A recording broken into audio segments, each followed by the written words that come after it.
Here are the top stories for today, November 18, 2020. President Duterte places Luzon under a state of calamity following the onslaught of typhoons.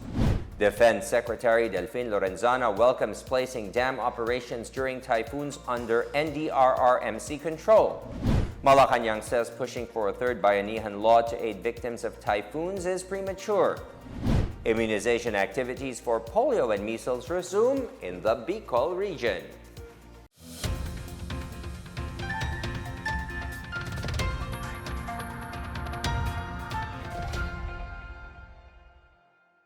Good day, I am William Theo. Welcome to the PNA Newsroom. President Rodrigo Duterte maintains that he is on top of the situation, especially at the height of Typhoon Ulysses. President Duterte said that at the time he was juggling two roles during the 37th ASEAN Summit, one for being its coordinator and the second being the commander-in-chief during the onslaught of Typhoon Ulysses.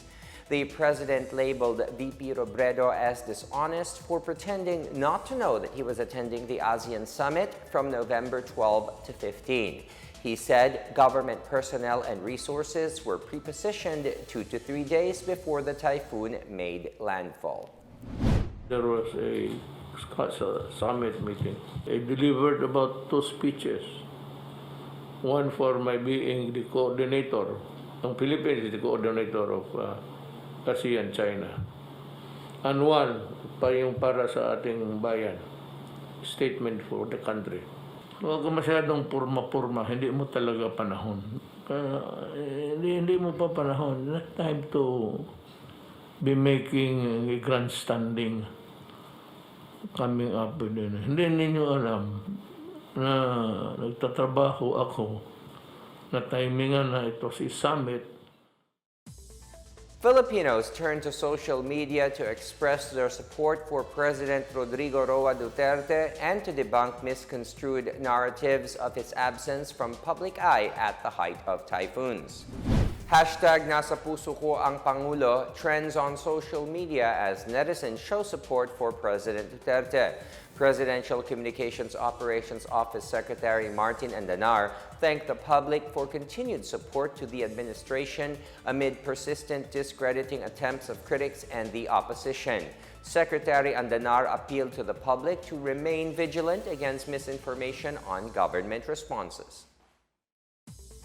President Rodrigo Duterte has declared the entire Luzon under a state of calamity after the successive typhoons that ravaged the country's largest island.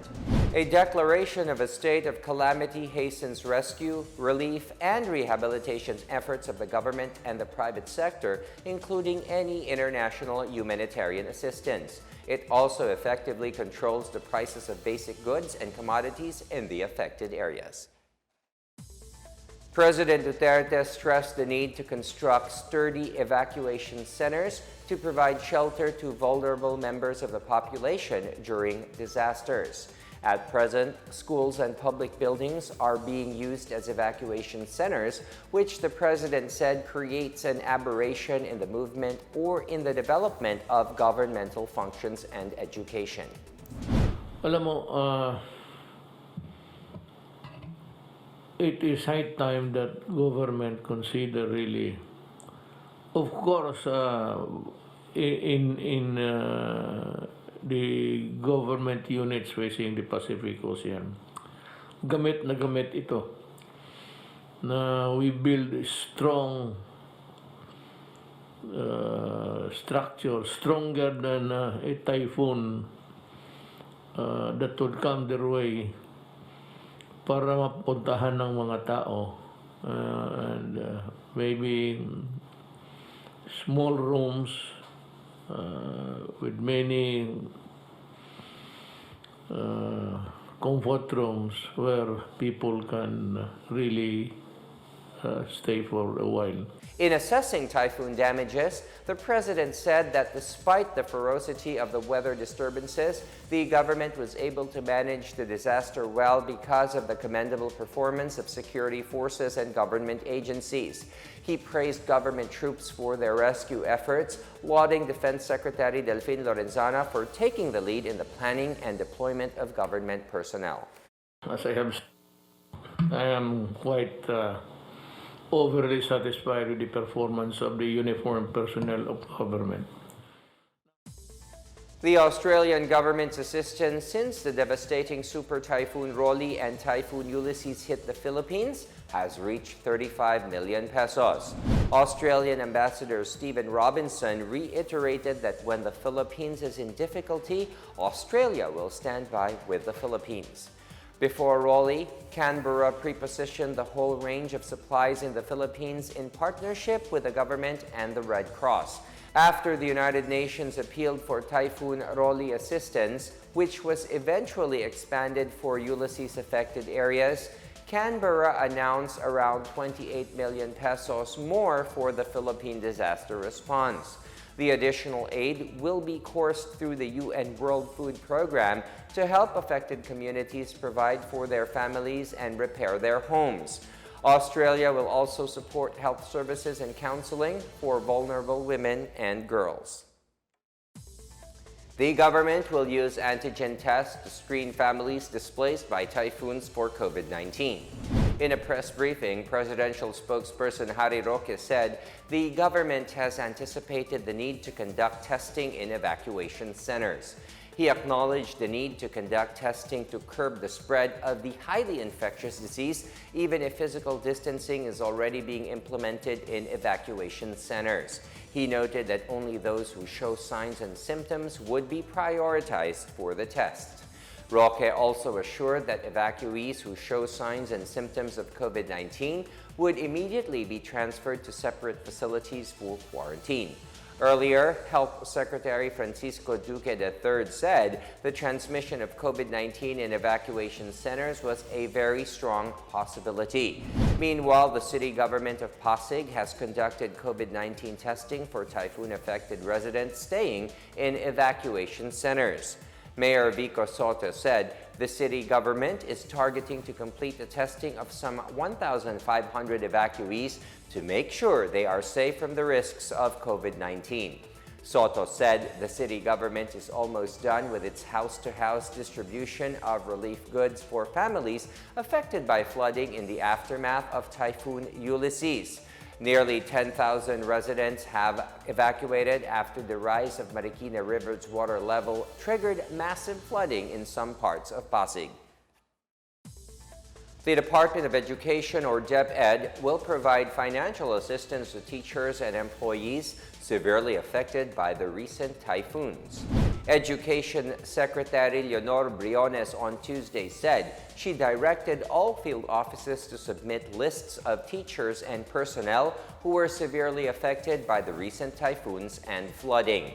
She said officials and staff from the DepEd Central Office, regional offices, and division offices made voluntary donations for typhoon victims in Bicol, Metro Manila, Calabarzon, and Cagayan Valley.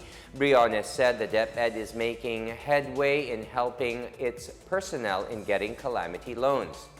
She said DepEd will also release the 5-year bonus, which is equivalent to 1 month's salary and cash gift worth 5,000 pesos for its personnel. Defense Secretary Delfin Lorenzana welcomes a proposal to place the control of dams during typhoons on the NDRRMC. More on this from Chris Mundo. Defense Secretary Delfin Lorenzana is fine with the proposal to put the National Disaster Risk Reduction and Management Council in charge of dam discharge protocols in times of calamities and typhoons. Lorenzana, who is NDRRMC chair, said having authority on the release of dam waters in times of calamity or typhoons is a good idea, as they can order the gradual release before the arrival of typhoons, especially strong ones. Interior Secretary Eduardo Año earlier recommended the measure after dam discharge added to flooding in areas which were hit by Typhoon Ulysses last week. Meanwhile, the National Irrigation Administration will soon review its protocol in the release of water at Magat Dam and mulch improving at the watershed in this town. Villagers living near Cagayan River and concerned government officials, as well as agencies, were notified about the discharge of water from Magat Dam last November 9. The dam's 7 gates were opened on November 12 after the typhoon had poured in heavy rains. Cagayan Governor Manuel Mamba said Magat Dam officials could have released water earlier if they had a good watershed system. Mamba said he is being egged by groups to file a class suit against the dam officials. Presidential spokesperson Harry Roque, however, said filing charges against dam officials would be difficult. Roque said any plans by local officials to sue dam officials may not prosper, as they cannot easily prove that the dams caused their provinces to get flooded. He said other plausible causes of flooding could be deforestation, illegal mining, and the structure of the dam itself. Marikina Mayor Marcy Teodoro and Cagayan Governor Manuel Mamba have expressed intent to file complaints against the Magat Dam management.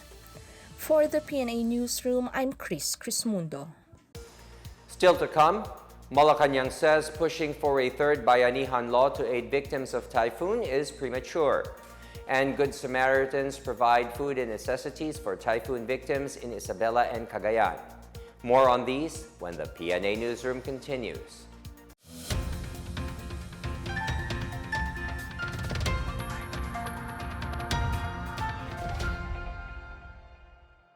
Sa matinding laban natin sa Coronavirus Disease 2019, sugpuin din natin ang pagkalat ng fake news. Huwag magbahagi ng impormasyon na hindi tiyak ang pinagmulan. I-check mabuti ang source ng balita. Kumuha lamang ng impormasyon mula sa mga official channel ng Department of Health.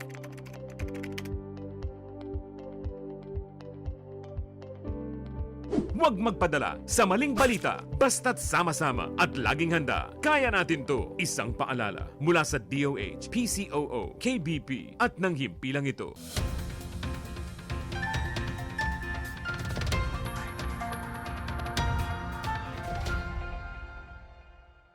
You are still watching the PNA Newsroom.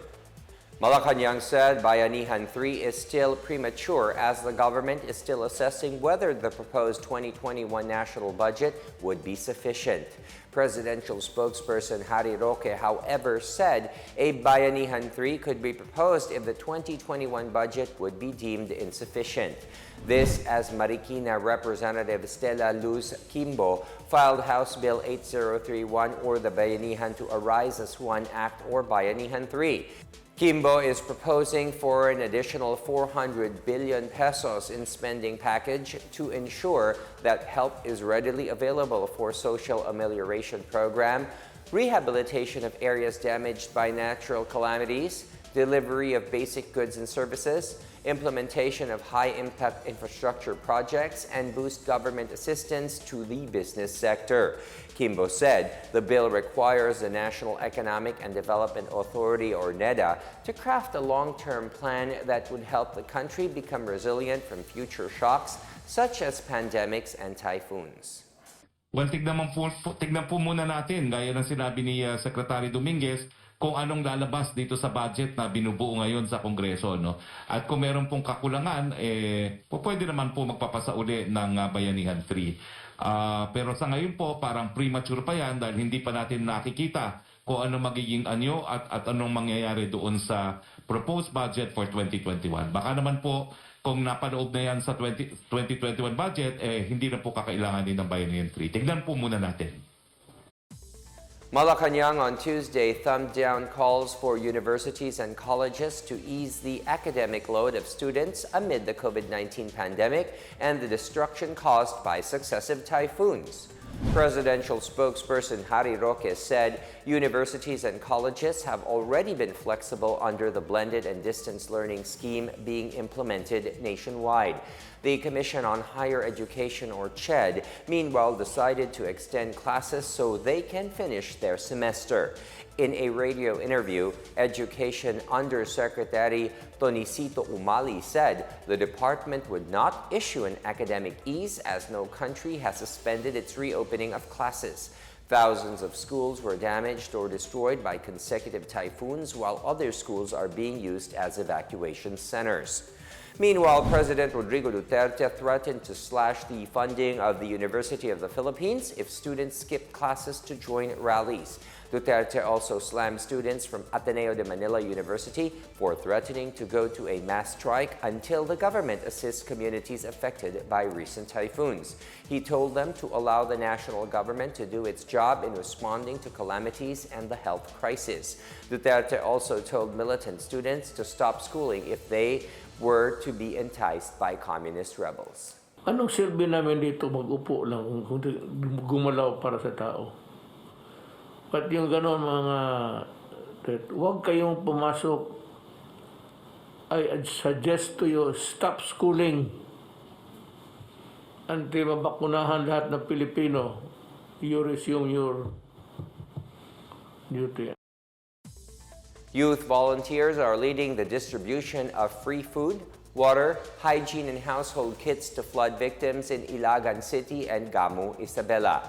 Since November 13, aside from hot meals and packed lunches, they have also been giving medical, household, and hygiene essentials to villagers affected by floods spawned by Typhoon Ulysses last week. Patricia Neira, a flight stewardess and youth volunteer, said helping other people in her hometown touches her heart. She said they are thankful for the support and kindness of volunteers and donors for the flood victims. Meanwhile, 2 police officers were awarded with medals on Tuesday. Patrolman Brian Bangayan was feted for acting as midwife to a woman who gave birth in Barangay Bagay, Tuguegarao City, Cagayan.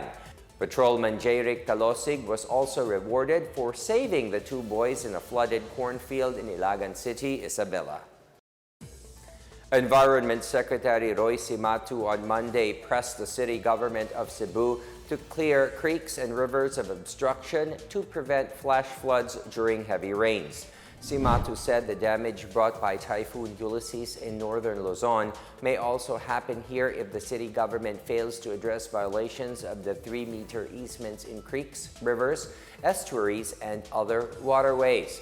CIMATU said Mayor Edgardo Labella told him that a 16-year-old boy was swept by floods in Barangay Camputhao on the night of October 13. The lifeless body of the boy was found beneath the structure that covered the Camputhao Creek 2 days later. CIMATU called on the city to re-establish the 3-meter easements in the waterways. He said they will also implement the same measures to other localities in the country as a way of mitigating flooding incidents.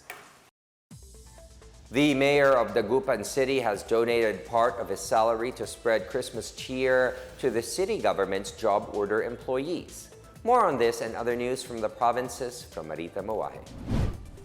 Dagupan Mayor Mark Brian Lim has donated 4 months' worth of his salary and year-end bonus to be divided as a cash gift to the city government's job order employees. Each job order employee will receive at least 1,000 pesos. He made the announcement on Monday during the lighting of the city giant Christmas tree to signify the start of the Yuletide season and to uplift the spirit of Dagupeños amid the pandemic. Meanwhile, Senator Bongo visited on Tuesday the towns of Marilao and Calumpit, Bulacan to distribute food packs and other assistance to families affected by the recent typhoons. Over 600 packs of grocery items were distributed to the typhoon-affected residents. Go said the Department of Social Welfare and Development will also distribute 3,000 pesos each to the residents whose houses were damaged by the typhoon. The Department of Agriculture will distribute 25 million bangus fry, 100 sacks of rice, and 5,000 cans of sardines. In other news, the city government of Mati in Davao Oriental donated 8 million pesos worth of equipment and materials for module reproduction to the Department of Education. Mayor Michelle Rabat turned over the equipment procured through the city's Special Education Fund to the local schools division on Monday. Rabat thanks the teachers for innovating and adapting to the new normal mode of learning. For the PNA Newsroom, I'm Marita Moahe. Budget and Management Secretary Wendell Avisado has assured local government executives that there is adequate budget for the immediate needs of areas affected by recent typhoons. Avisado said President Rodrigo Duterte has ordered the immediate release of additional funds for the local government units, particularly those affected by Typhoon Quinta, Super Typhoon Roque, and Typhoon Ulysses. He said the DBM has supplemented the fund of the National Disaster Risk Reduction Management by about 10 billion pesos. He said there was also a suggestion to extend financial assistance to local government units affected by Typhoons Quinta and Roque to augment their calamity fund, and the budget will be charged against the NDRRM fund. He said the funds will be released within the week.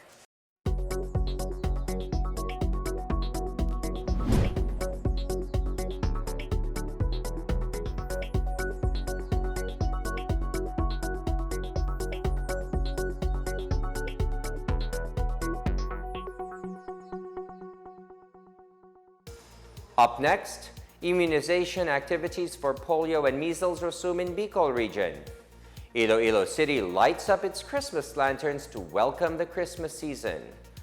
More on these when the PNA Newsroom returns.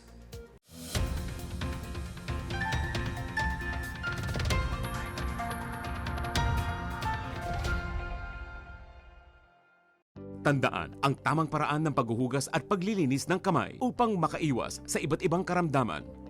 Basain ng tubig ang mga kamay at sabunin. Unang sabunin ang mga palad at ang likod ng mga kamay. Kuskusin na maigi ang pagitan ng mga daliri at maging ang mga kuko. Isunod ang pagitan ng mga hinlalaki at kuskusin ng paikot ang mga dulo ng mga daliri sa magkabilang palad. Banlawang mabuti ang mga kamay sa malinis na tubig at patuyuin ang mga kamay gamit ang single-use towel o air dryer. Basta't sama-sama at laging handa, kaya natin to! Isang paalala mula sa DOH, PCOO, KBP at ng himpilang ito.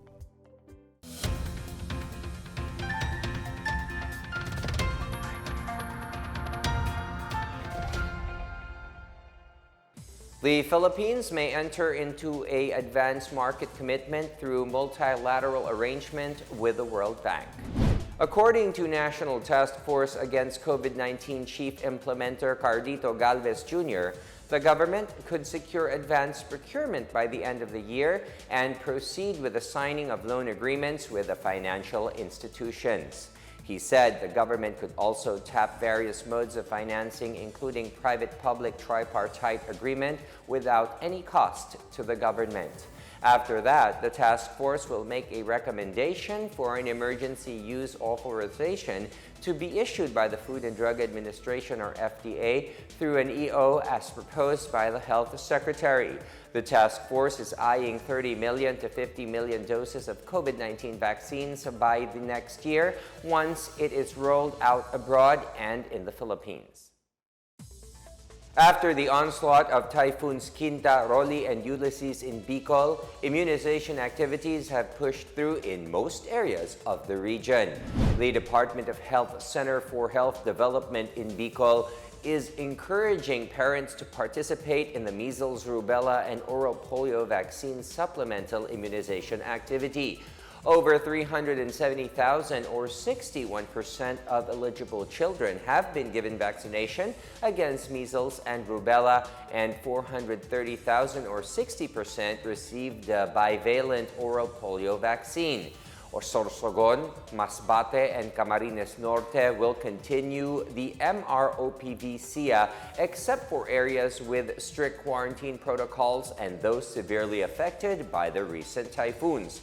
Dr. Rita May Angbon, head of the DOH-CHD Bicol Family Health Cluster, expressed trust in the health services that are given by DOH, such as deworming, micronutrient supplementation, oral health, and immunization. The Philippine Red Cross reminds the public to take extra caution to prevent leptospirosis. After successive typhoons hit many areas in Luzon, leptospirosis is expected to spread in areas submerged in floods for long periods. Leptospirosis is a bacterial infection transmitted by many animals and animal waste. Non-specific symptoms or signs of a person having leptospirosis infection can be fever, muscle pain, and headache. Severe cases can result in liver or kidney failure and can affect the brain. PRC Chairman Senator Richard Gordon said they are preparing a standard campaign to secure the people from leptospirosis.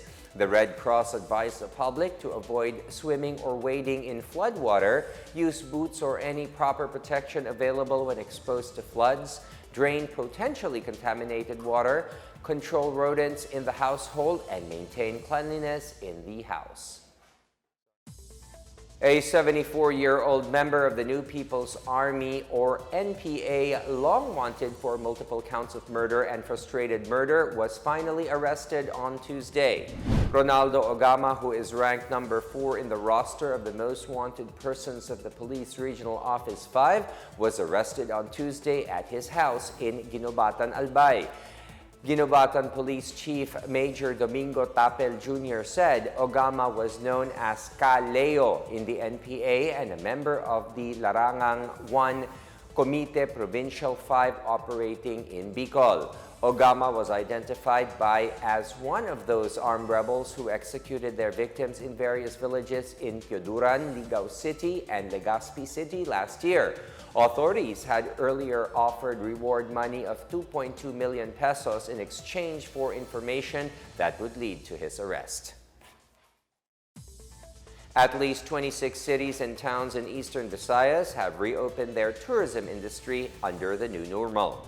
Department of Tourism Region 8 head Karen Rosa Tiope said the region is already in the recovery phase, which means it needs to slowly reopen tourism business to nurture back its economy. The reopened tourism areas are in eastern Samar, southern Leyte, and Samar and Leyte provinces. Tiope said most of the sites have beach resorts that are only open to locals and people from neighboring places due to the threat of COVID-19. At least 121 DOT-accredited accommodation establishments in the region are operating after securing authorization. Tiope said the resumption of operations of other tourism destinations in the region would depend mainly on the people's readiness to comply with health standards. More than 600 Christmas lanterns will keep hope shining in Iloilo City amid the pandemic as the local government and the private sector join hands to usher the Yuletide season. Lawyer GOV'T Peña Florida, president of the Philippine Chamber of Commerce and Industry Iloilo Chapter, said that they were able to mount the Ilonggo Christmas Parol of Hope 2.0 with the support of the city government. More than 50 member establishments of the PCCI provided funds for the initiative. The 6-foot-high paroles were recycled from whatever was left of last year's more than 1,700 lanterns. They adorned the entire stretch of the Diversion Road, General Luna, and Calle Real. The Lantern Project also aims to raise funds to provide Christmas gifts to several frontliners. Another attraction this Yuletide season is the 20-foot Christmas tree inside the festive Walk Mall of the Iloilo Business Park in Mandurriao District.